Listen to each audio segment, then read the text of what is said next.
الحمد لله الحمد لله الذي نحمده ونستعينه ونستغفره ونؤمن به ونتوكل عليه ونعوذ بالله من شرور أنفسنا ومن سيئات أعمالنا من يهده الله فلا مضل له ومن يضلل فلا هادي له ونشهد أن لا إله إلا الله وحده لا شريك له ونشهد أن محمدا عبد الله ورسوله أرسله الله تعالى بالهدى ودين الحق ليظهره على الدين كله وكفى بالله شهيدا فصلى الله عليه وسلم تسليما كثيرا كثيرا أما بعد فإن أصدق الحديث كتاب الله وخير الهدي هدي محمد صلى الله عليه وسلم وإن شر الأمور محدثاتها وإن كل محدثة بدعة وكل بدعة ضلالة وكل ضلالة في النار.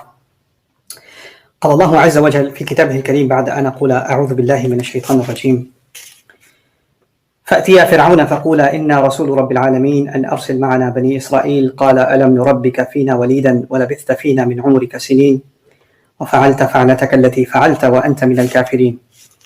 رب اشرح لي صدري ويسر لي أمري واحلل عقدة من لساني يفقهوا قولي اللهم ثبتنا عند الموت بلا إله إلا الله اللهم اجعلنا من الذين آمنوا وعملوا الصالحات وتواصوا بالحق وتواصوا بالصبر آمين يا رب العالمين. In today's khutbah and probably a few subsequent khutbahs before the start of Ramadan, I am going to try and dedicate them to a subject that is, it's certainly not easy, but my attention came onto this subject matter in the Quran, I would say probably 3 or 4 years ago that I was introduced to this area of inquiry. And it completely took me in. I was absorbed by how oblivious I was to this dimension of the study of the Quran. So what I'm going to do first is take a few minutes to kind of explain where this is coming from. And then I'm going to talk about how hopefully I can address this over the course of the next few khutbahs. So this basically began with my study of and my revisiting of the story of Musa alayhi salam. And those of you that follow my lectures know that I talk quite a bit about Musa alayhi salam. But in particular, it was the psychological dimension and really the mental health dimension of a lot of the dialogue that took place between him and Fir'aun. And those dynamics they were very unique because I had studied tafsir on the subject before, but I had never looked at them from a psychological lens. And this is important because obviously Musa alayhi salam was raised by the Pharaoh. He's the father figure in his life. So you can argue he's an abusive father figure in his life. He's also someone you can't escape because he lives in the empire. Where's he going to go? If you have someone abusing you, you would report to the authorities, and he's the Pharaoh, he is the authority, so you can't go anywhere. It's a mixed sort of a relationship because on the one hand, he is hateful and enslaving his own people. And on the other, he's providing for him. He's giving him a roof over his head. He's basically paying the bills, if you will, right? He's also sheltering his own mother because his provisions, Allah made it so that the means of rizq for Musa alayhi salam and for his biological mother and his adopting mother is all being provided by Fir'aun, right? So they're in a sense dependent on Fir'aun too. They've been raised by him. And so whatever transpires, we look at the events in the lives of prophets and the events that are being talked about in the Quran. We look at them from a faith point of view. There's the side of iman and there's the side of kufr, right? And there's the side of haqq, the truth, and there's the side of batil, falsehood. And all of that is absolutely true and valid. And when we study these stories and these events that are mentioned in the Quran, we look at them to extract from them things that will help our faith, things that we maybe just extract as matters of mannerisms or ahkam even, or principles of our aqidah, of our belief system. But there's another dimension that is very rich to be extracted from this exchange. Allah mentioned this very human exchange, right, between someone who has feelings towards someone that raised them, and now he has to go and confront them. Right, and he has to basically, when you are going to someone who has sort of an authority over you your entire life, because not every relationship is equal, right? Maybe twins, they're equal, but even siblings, one sibling is older than the other, they have some level of authority or influence, and there's a power imbalance in virtually any relationship. Husband and wife, there's a power imbalance, it could go either way, right? Rarely is it on equal footing. Parents and children, they're not on a power balance. There's an imbalance. Parents may be in a position of authority, and it may happen that later on they're now disabled, and the son or the daughter is paying the bills and taking care of everything, and they're retired. So there's another power imbalance. So they're in a position of weakness. So practically any relationship you think of between human beings, whether it's familial relationships or it's professional relationships or it's the relationships that happen in the world of education, like teacher and student, there is a little bit of a hierarchy. There is a power structure, if you will, right? And that is a very difficult thing to navigate if the one that's in the lower position has to confront the one in the higher position. So one of you that's a younger sibling has a very hard time confronting the older brother about something they did wrong. It's really scary to do that because they will beat you up, and if dad finds out, he'll beat you up even more. I respect your brother, right? Because you're going up against the authority is difficult. But if you're the older one, you can yell and you can do whatever, and you can get away with a lot more because you're in the older position, right? And this power structure, it plays out in different ways. People use Islam, and I've talked about that before. People use our religion to justify abuse of that power, right? So, a parent, and alhamdulillah, we're blessed to have good parents, but some people aren't, unfortunately. Some people are not good parents.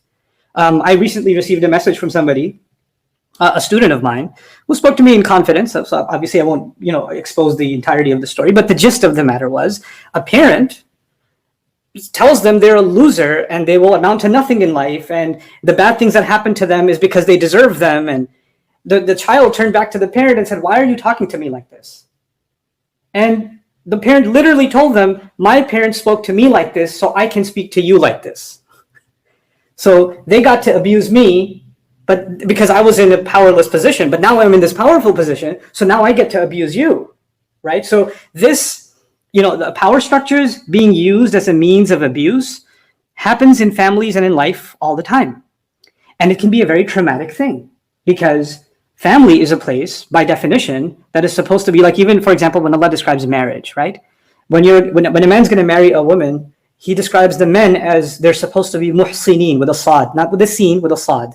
Ihsan, like Islam, Iman, and Ihsan, is to do your best. But muhsinin from Ihsan comes from Hisan, which is the fort. So you're bringing this woman that you're marrying into your fort.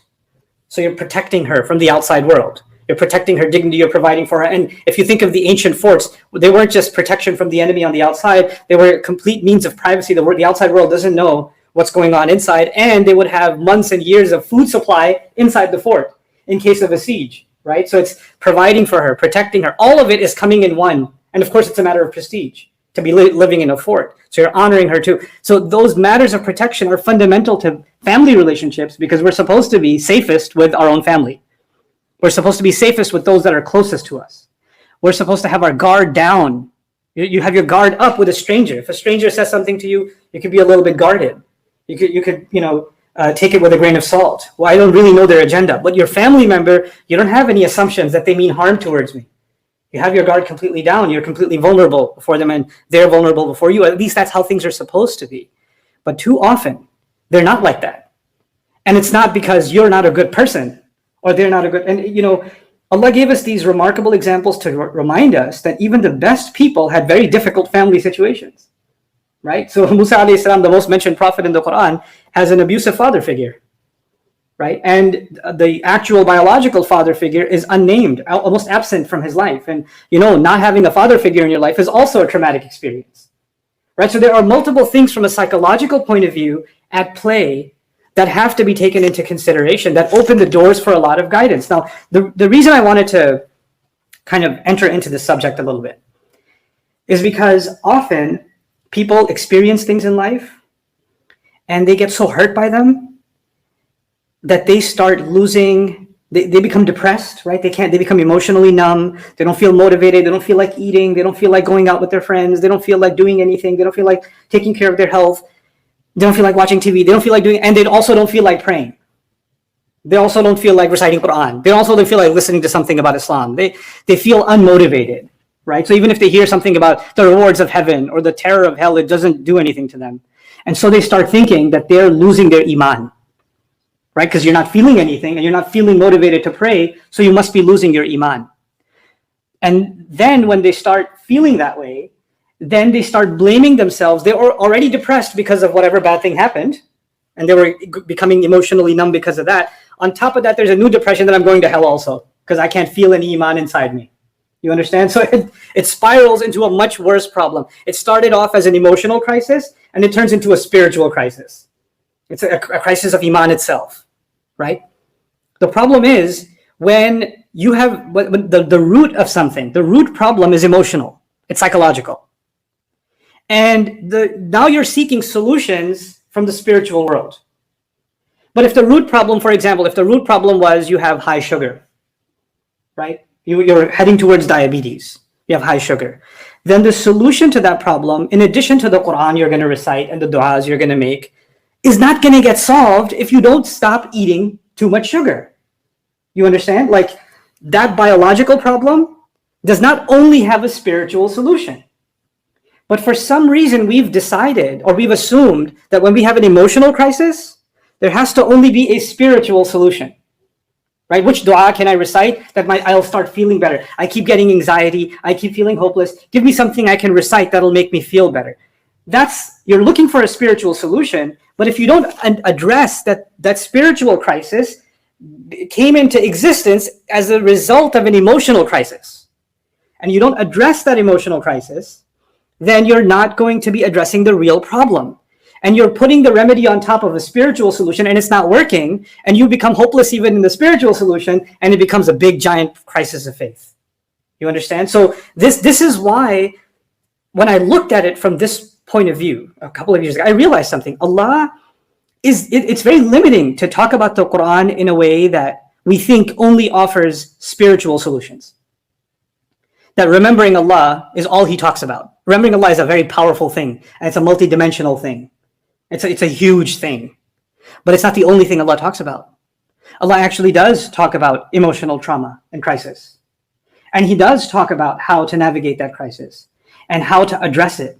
And then on top of that, he offers, these very sensitive spiritual solutions, not generic solutions to those kinds of crises. So what I'm going to start with is, in my career in lecturing and giving talks, I have addressed some of this in a limited time window. Like I went on a tour to do story nights, for example. Many of you had attended those, and I talked about some of these things and how they're highlighted in the story of Musa alayhi salam. But of course, that's not an opportunity to dive deep.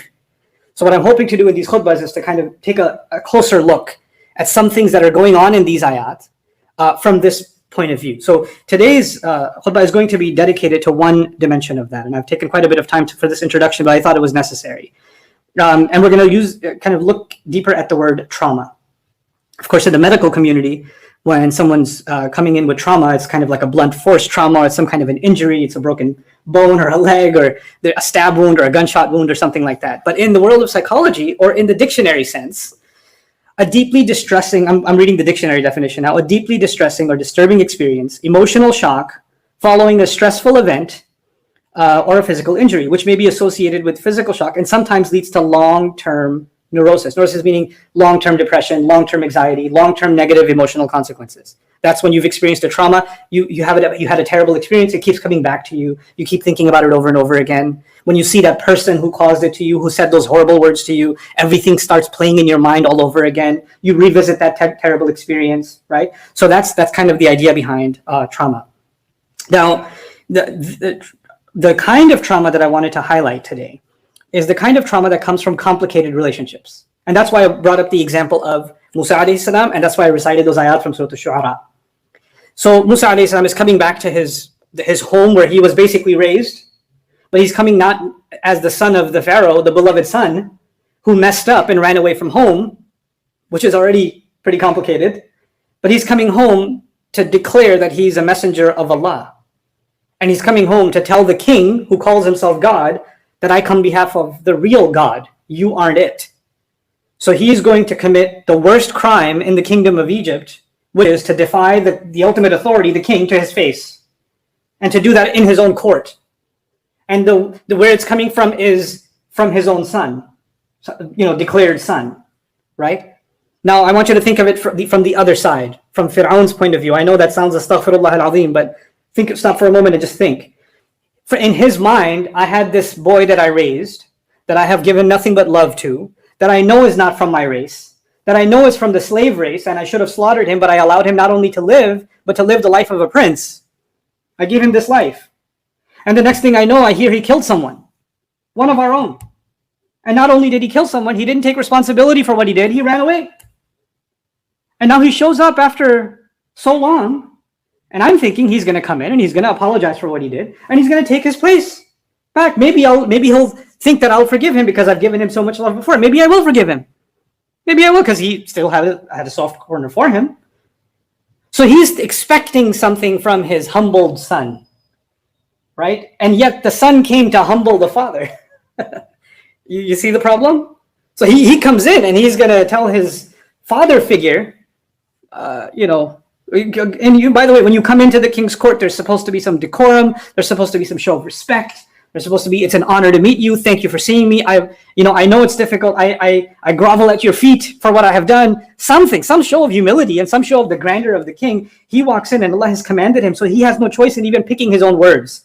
Musa alayhi salam has to choose the words that Allah has given him already, and so he's going to walk in. And as soon as he walks in, فَقُولَا, Allah commanded both Musa and Harun to say, إِنَّا رَسُولُ رَبِّ الْعَالَمِينَ أَنْ أَرْسِلْ مَعَنَا بَنِي إِسْرَائِيلَ. We are the messengers of the master of all nations and all people, and we come on the mission that you better let the children of Israel leave.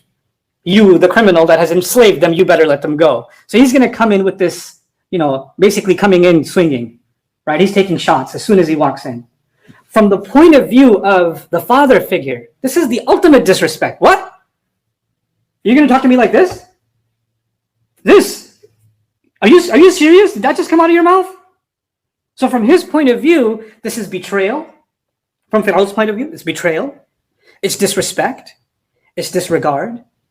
And maybe this boy needs to be reminded of all the things I have done for him in his life. Maybe he's having a little bit of amnesia, that he forgot who he's talking to. So Fir'aun turns around and says, Alam nurabbika fina walida. He says to him, Fir'aun's first response, didn't we raise you here since you were a small baby? Did we not raise you here? And when he says that to him, what's he doing? He's basically saying, how dare you speak to me this way after everything that I've done for you? Now it's true, he's done a lot for him. وَلَبِثْتَ فِينَا مِنْ عُمُرِكَ سِنِينَ. And you spent many years of your life living here. But I started by saying that Fir'aun is in fact an abusive figure. He is in fact a torturer. He is in fact an incredible narcissist. He is in fact all of those things, all of those evil things that his own wife is seeking refuge from him. وَنَجِّنِي مِنْ فِرْعَوْنَ وَعَمَلِهِ. Not just rescue me from Fir'aun or rescue me from his belief system. No, from what he does. Rescue me from what he does. Some scholars actually translate amalihi, interpret amalihi mean to mean that he was physically abusive towards her too. So he is that kind of a person. It's not, he's highlighting the good that he's done, but he's purposely not mentioning any of the bad that he's done. And that's human tendency. It's not just Fir'aun tendency, it's human tendency. You look back at some relationship you've had with your parents, with your sibling, with your spouse, whoever, and you think back at they did something bad to you, right? Put yourself in, I know it's scary, but put yourself in Fir'aun's shoes for a moment. You're going to look back and think of all the good things you did for them. That's what's going to come in your head. All the good things you did for them. How could they talk to you this way when you did all these good things for them? But what's not going to come in my mind is all the bad things that I did. We're programmed to guard ourselves from facing our own dirty laundry. We're programmed to see how they're being abusive. Like, you see, we know from a faith point of view, Fir'aun is the abuser, Musa alayhi salam is the abused in this case. He's being gaslit. That's what's happening. But from Fir'aun's point of view, he's the victim. From Fir'aun's point of view, my son that I raised is disrespecting me after everything I did for him. You understand? What this teaches us is a very powerful reality, that when you and I are traumatized, then it's very easy and actually very natural for me to think about all the wrong that was done to me and all the good that I did for them. That's the first equation that comes in my mind. But it's very difficult at the same time for me to even think, okay, let's just say they are in fact 99% abusive. 99%. Did I do anything wrong at all? No. Whatever I did is because they did XYZ. You see? Whatever I did is because, like, when Musa alayhi salam even killed someone, he could say, you create a system of oppression. You have your authorities go and beat up on old slaves. And I go and even try to defend someone. And yes, he died. But that doesn't erase the fact that you created an oppressive system that allowed for something like that to even happen to begin. He doesn't go down that logical rationale. He doesn't. He just says, I made a mistake. I was lost. I admit. He doesn't say, yeah, I was wrong, but let me tell you why. Let me give you the rationale. That's for a later time. So now what I want to share with you is not only is this a complex thing, where both sides have their own truth, isn't it? Fir'aun has his own truth, and Musa alayhi salam has the truth. But when you and I are in a situation where there is this kind of emotional abuse, and two sides have two very different truths to them, then we have to take a step back from that situation, and we have to understand where we are, how we ended up there, and take an honest look at them, and also, scary enough, an honest look at ourselves and where we are wrong. Inshallah, I plan on continuing this discussion based on some of these concepts. I know a khutbah is a very limited time window opportunity, so I hope to kind of try to do as much justice to this as I can based on some of these ayat and some other places in the Quran. But I want to leave you with the following. In an abusive environment, the one who's in a position of power, I talked about the power dynamics, the one in a position of power basically creates an environment where they make the lesser person feel, the weaker person feel, that they can't live without them. Like, what would you do without me? Who's going to love you if not me? Nobody would love you like me, right? Nobody would care for you the way I do. And there will be moments of care. There will be moments of love. There will be moments of beautiful companionship in whether it's spousal or parental or whatever. There will be those moments. And in those moments, you'll find so much comfort. Everything you were longing for will be there. And then it will be coupled with horrible abuses. Like that same person will become someone else. You can't even recognize them. Horrible, horrible abuses. And in those moments of abuse, you'll want to get away. You shouldn't do this to me. You can't do this to me. And when you want to get away, your mind will be, it's like a chain that's going to hook into you of the good memories that's going to pull you back. Like they're right. Nobody would love, and it must be, so the first thing will be the good memories or the good dimensions of that relationship will justify somehow the bad. It'll justify the bad. And the first time you get hit with it, you're like, no, that's not really they can't be like that. That's not really them. They were not being themselves. It was an isolated incident. They didn't mean it, right? That can't be them. So it's so shocking to you when the abuse happens that you don't even accept it. You're like, that can't, no, they would never. And then even they come and tell you, no, that wasn't really me, right? That's not really me. I wasn't myself. And you say, yeah, that wasn't yourself. You're right. That was a virtual alternative to you. There's a clone. And you accept that nonsense for yourself. You tell yourself that too. And once you tell yourself that, then they slip something else in. I know that was really crazy of me, right? And I'm really sorry. But you asked for it, right? You did something that made me become that way. So what did they slip in? Not only are they abusive, and that wasn't really them, but a little bit them, but also you asked for it. So now you start in your mind, even when they're bad to you, a bug has been planted in your mind. You did something wrong to deserve that behavior. So even when they're being bad towards you, abusive towards you, you're telling yourself, I must have done something to what? Deserve this. That's another. So the good memories are holding you in. And when the bad times happen, then blaming yourself is keeping you there too.